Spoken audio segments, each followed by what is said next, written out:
नमस्कार प्रणाम दोस्तों, मैं हूं अनिल और आप देख रहे हैं टॉप भोजपुरी इन्फॉर्मेशन। दोस्तों, पावर स्टार पवन सिंह का होली एल्बम आ रहा है, जिस होली एल्बम के टाइटल का नाम है भाभी जी के चाटला।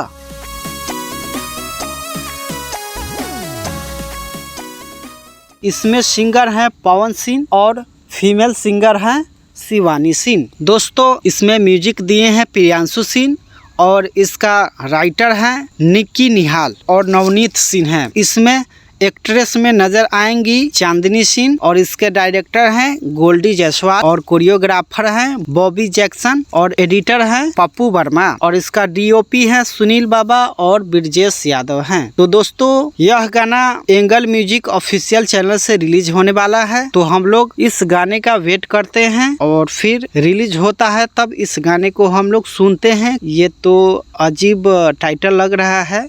फिर मिलते हैं आप लोग से रिलीजिंग के बाद।